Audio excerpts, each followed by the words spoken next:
You've been sending flowers, flowers to me, flowers today.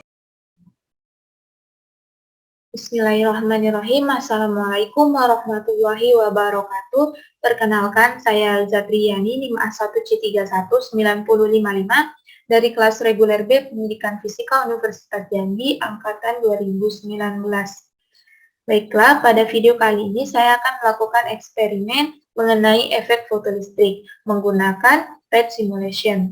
Efek fotolistrik adalah fenomena yang terjadi ketika cahaya atau foton menyinari ke permukaan logam yang menyebabkan keluarnya elektron dari logam tersebut dan akan menghasilkan arus listrik jika disambungkan ke rangkaian tertutup.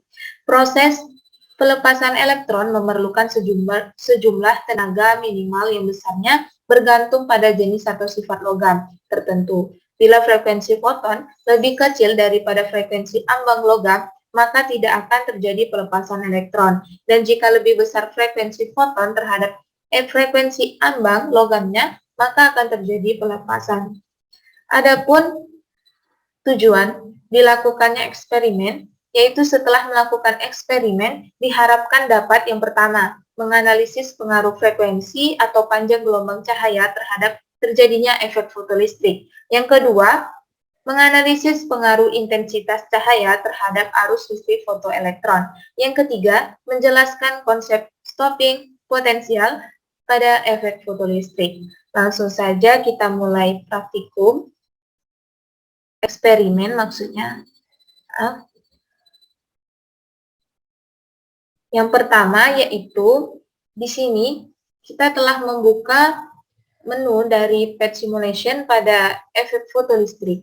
Ada intensitas cahaya dan di sini ada bahan yang dapat kita gunakan, yaitu ada sodium, seng, koper, platinum, dan kalsium.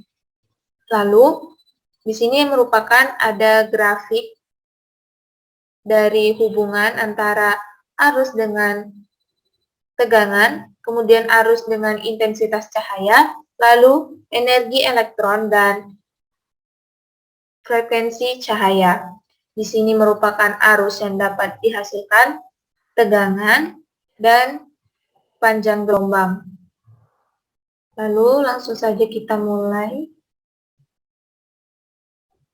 Yang pertama yaitu kita menggunakan bahan sodium dengan intensitas 100% atau konstan untuk ketiga bahan yang akan kita gunakan. Lalu dengan panjang gelombang konstan yaitu 400 nanometer dengan tegangan konstan yaitu 0 volt. Langsung saja kita simulasikan. Nah, tampak pada layar adanya elektron yang berpindah dari lempeng logam sebelah kiri ke lempeng logam sebelah kanan atau dari katoda menuju anoda. Selanjutnya, arus yang dihasilkan yaitu 0,141 ampere. Dapat dilihat pada grafik hubungan antara arus dengan tegangan, arus dengan intensitas cahaya, lalu energi elektron dengan frekuensi cahaya. Selanjutnya kita stopkan. Kita yang kedua menggunakan bahan kalsium dengan intensitas dan panjang gelombang serta tegangan yang konstan. Kita simulasikan. Nah, dapat dilihat ya teman-teman bahwa arus yang dihasilkan adalah 0 ampere. Dan di sini dapat kita lihat bahwa ada elektron yang mengalir dari katoda menuju anoda dengan lambat. Selanjutnya, kita menggunakan bahan seng.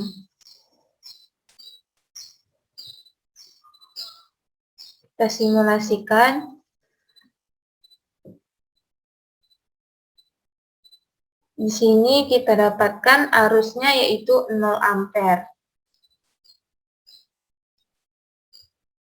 Dan kalau kita lihat pada grafik hubungan antara arus dengan intensitas cahaya, ini kosong dan tidak ada elektron yang berpindah. Jika ada, seperti tadi, itu lambat. Selanjutnya, kita akan melihat intensitasnya. Kita menggunakan bahan sodium dengan intensitas 0%,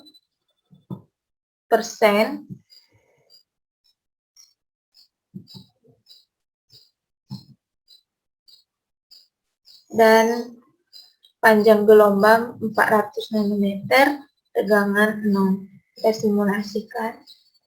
Dapat dilihat pada layar bahwa arus yang dihasilkan adalah 0 ampere. Dan tidak ada elektron yang bergerak dari lempeng 1 ke lempeng 2. Selanjutnya, kita akan menggunakan intensitas 50% dengan bahan yang sama dan panjang gelombang yang sama.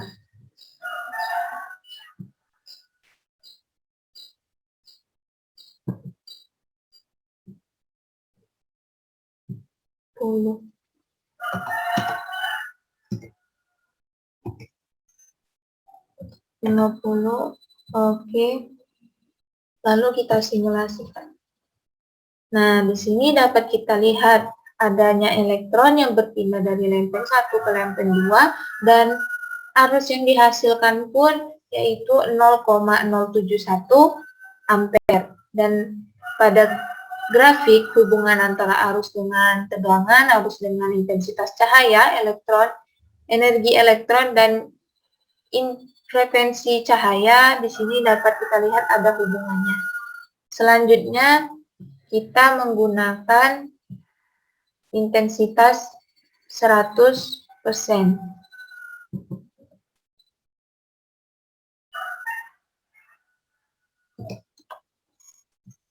Kita simulasikan. Nah, dapat dilihat pada layar bahwa arus yang dihasilkan semakin besar, yaitu 0,141. Dan elektron yang bergerak pun semakin cepat.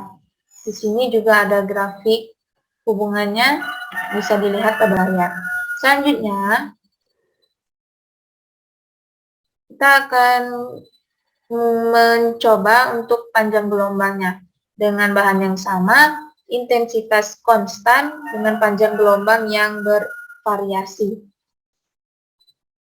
Langsung saja, dengan bahan sodium, intensitas 100% dan panjang gelombang yang pertama 400 nanometer dengan tegangan 0.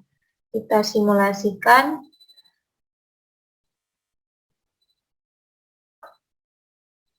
Itu hasilnya adalah 0,141 ampere. Selanjutnya, kita menggunakan panjang gelombang yaitu 450 nanometer.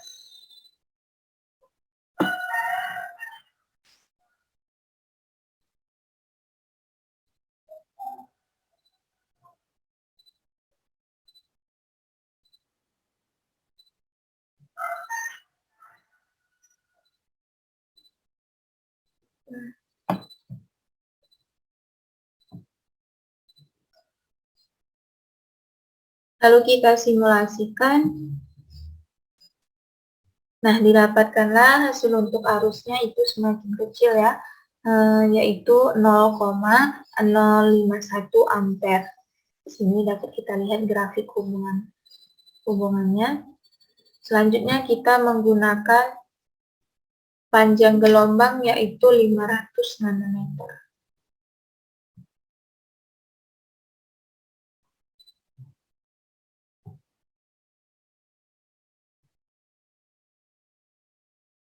Di sini kita menggunakan panjang gelombang yang ketiga yaitu 499 nanometer. Kita simulasikan. Didapatkanlah hasilnya itu arusnya adalah 0. Dan di sini hubungan antara arus dengan tegangan, arus dengan intensitas cahaya, energi elektron dengan frekuensi cahaya. Baiklah, selanjutnya kita akan mencoba dengan tegangannya.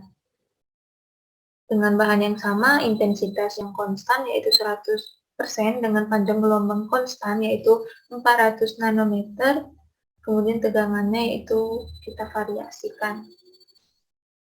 Kita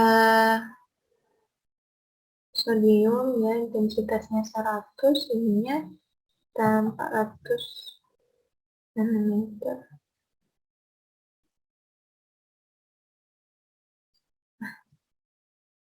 Lalu tegangan yang pertama itu adalah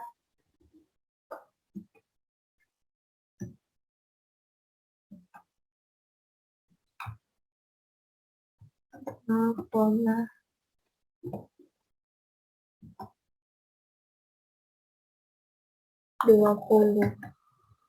volt. Kita simulasikan, intensitasnya adalah 100.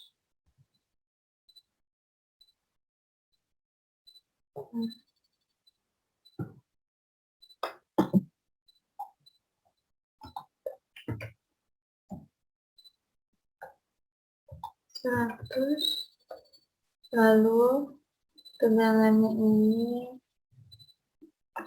kita gunakan 0,20. Kita simulasikan. Nah, didapatkanlah arusnya yaitu sebentar. Nah, dapat kita lihat pada layar bahwa arus yang dihasilkan yaitu dengan bahan yang sama, dengan intensitas 100% dan panjang gelombang 400 nanometer, kemudian tegangannya adalah min 0,20 volt, arus yang dihasilkan adalah 0,106 ampere. Dan hubungannya dapat dilihat pada grafik. Selanjutnya, kita akan menggunakan tegangan yaitu sebesar 0,80 volt. Kita simulasikan, didapatkanlah hasilnya itu adalah arus yang dihasilkan adalah 0. Selanjutnya, di sini juga dapat kita lihat hubungan grafiknya. Kita akan menggunakan tegangan sebesar 4 volt.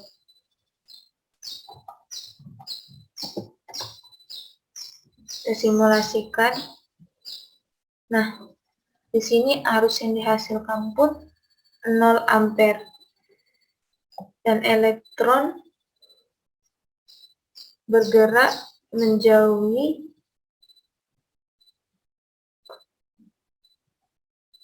anoda, kembali ke katoda.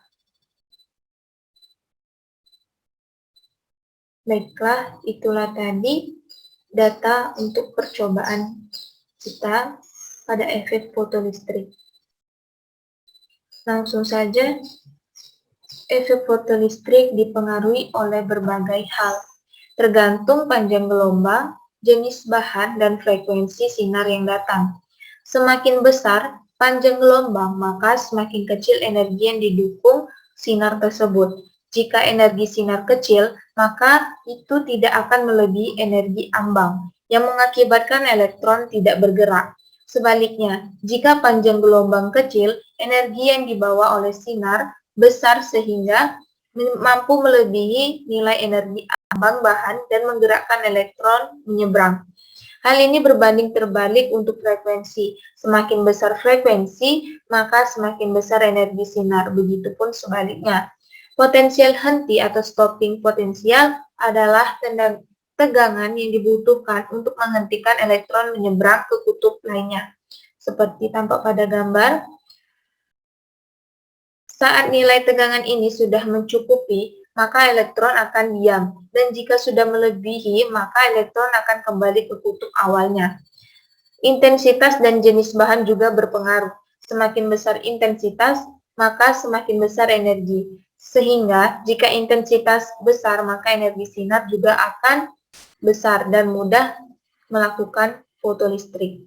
Baiklah, sekian eksperimen yang dapat saya lakukan. Saya ucapkan terima kasih, semoga bermanfaat. Wassalamualaikum warahmatullahi wabarakatuh. Terima kasih.